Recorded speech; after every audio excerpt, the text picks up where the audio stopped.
Now, let's explore the transcript panel in Adobe Premiere Pro in full detail. The transcript panel converts spoken audio into editable text using Adobe's AI. First, open a clip that contains audio and load it into the source monitor. Now go to the window menu and enable text. This opens the text panel and inside it in Transcript. Here you'll see the spoken words converted into text. If you don't see the transcript, simply right-click on the clip. Choose Retranscribe. Premiere will regenerate the transcript for you. Premiere also provides a dedicated text-based editing workspace. Let's switch to text-based editing. Now notice the layout. Text panel on the left. Source monitor in the center. Program monitor on the right. This layout is designed specifically for editing with text. Now let's play the clip using spacebar or JKL keys. I've worked with bees for years, long enough to understand their rhythms, their moods, the quiet rules they live. As the clip plays, the transcript highlights the current sentence. Now click on any word in the transcript. You'll notice the playhead jumps to that exact position. The source monitor updates instantly. This means the transcript is fully synced with the video. When you select a line of text, Premiere automatically creates in and out points for that sentence. If you select a different line of text, the in and out points update automatically. This allows very fast and precise selection using only text. Here you can see the speaker's name. You can click on it, edit it, rename it to anything you like. This is very useful when working with multiple speakers, interviews, or podcasts. Search bar. At the top, you'll find the search bar. You can type any word or phrase and Premiere will instantly find all matching words. Highlight them in the transcript. For example, search for the word bees, and you can jump directly to that moment. This is extremely powerful for long interviews. Next, the filter icon helps clean and organize transcripts. You can filter several options, like text, pauses. You can also edit pauses using this option. By default, pause detection is set to 0.75 seconds. Let me explain this clearly. First, play here. Thriving through the season. Most people see bees And now here. spill across the honeycomb. It was alive, thousands of tiny wings. You'll notice that here the speaker pauses longer, and here the speech flows continuously.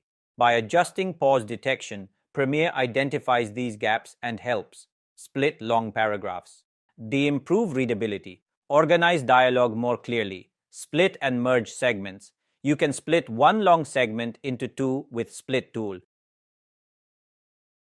or merge two segments into one with Merge segments. This is useful when a sentence is too long, ideas change mid-speech, you want cleaner caption formatting. Sometimes Premiere may recognize a word incorrectly. You can edit on the text. This improves transcript accuracy, captions quality, professional output. Now select a line of text. And let me tell you one more important thing. If we turn off this automatic in and out point option, then Premiere will not create in and out points when we select text at different places in the transcript. So if you want Premiere to automatically generate in and out points while selecting text, this option must be enabled. If it's turned off, selecting text will only move the playhead, but no in and out points will be created. This setting is very important for text-based editing, especially when working with interviews or voice-over clips. And again, now select a line of text. Then drag the clip into the timeline. Now move the playhead to the end of the clip and switch to the source monitor. Now select the desired text from the transcript and click Insert to add it to the timeline. You can use # key to view all clips. And let's insert few more times.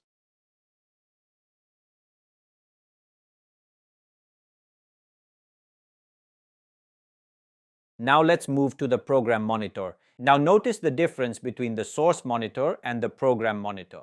In the program monitor, we see only the text or clip portion that was created using the in and out points. But in the source monitor, we can still see the full transcript and the complete clip. Also, one important thing to understand. When we are working in the program monitor, the insert and overwrite buttons change their behavior. Here, they work as lift and extract instead. So instead of adding clips, these buttons are now used to remove selected sections. If you want to remove a part using text, select the text, click Lift. Lift removes the section but creates a gap. In interviews and dialogue edits, gaps are usually not desired. So instead of Lift, use Extract. Extract removes the section and closes the gap automatically. Let's edit more section by using Extract.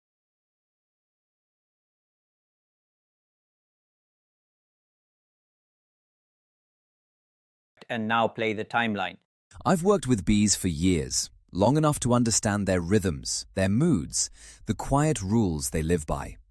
This morning felt important. Thousands of tiny wings buzzing together, workers darting in and out. They made it, I whispered beneath my brimmed hat. The apple trees were just starting to bloom, nature laying out the feast that would keep my colonies thriving through the season. But I know better. To me, they're architects, healers, and quiet guardians of the land. This makes text-based editing extremely powerful for interviews, podcasts, voice-over cleanup. The transcript panel allows you to edit video using text instead of waveforms. You can search, navigate, rename speakers, split dialogue, remove pauses, and insert or delete clips with precision. When combined with Extract, it becomes one of the fastest and cleanest ways to edit interviews and audio-driven content. Once you master text-based editing, your workflow becomes faster, cleaner, and more professional.